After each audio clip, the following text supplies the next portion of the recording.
Female reproductive system को NCERT के diagram से समझेंगे।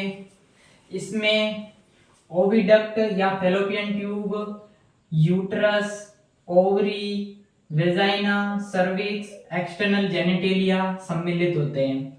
फैलोपियन ट्यूब के 3 पार्ट होते हैं। फर्स्ट पार्ट इनफंडिबुलम कहलाता है और ये फनल शेप का होता है। उसके बाद मध्य का पार्ट एम्पुला कहलाता है, ये चौड़ा होता है और इसमें निषेचन की प्रक्रिया सम्मिलित होती है।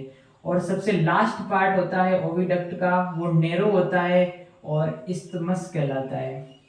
फैलोपियन ट्यूब की लंबाई 10 से 12 सेंटीमीटर होती है और इनफंडिबुलम की तरफ से जो प्रोजेक्शन होते हैं अंगुली नुमा, वो झालर कहलाते हैं या फिमरी।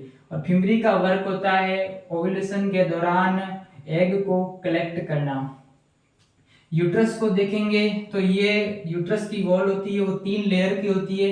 सबसे बाहर की ओर जो लेयर होती है आउटर पेरीमेट्रियम कहलाती है, ये थिन होती है और मेम्ब्रेनस होती है। उसके बाद जो मध्य की होती है वो मायोमेट्रियम कहलाती है। मायो का अर्थ होता है मसल्स, तो ये स्मूथ मसल की बनी हुई होती है और ये थिक होती है। प्रसव के दौरान इसमें संकुचन होता है। सबसे आंतरिक परत होती है एंडोमेट्रियम कहलाती है और मेंस्ट्रुअल साइकिल के दौरान एंडोमेट्रियम में साइक्लिक चेंजेस होते हैं। जब निषेचन नहीं होता है तब सेकेंडरी oocyte तथा ये एंडोमेट्रियम अभ्रष्ट हो जाती है, डीजनरेट हो जाती है ये, और oocyte वेजाइना के थ्रू बाहर निकल जाते हैं।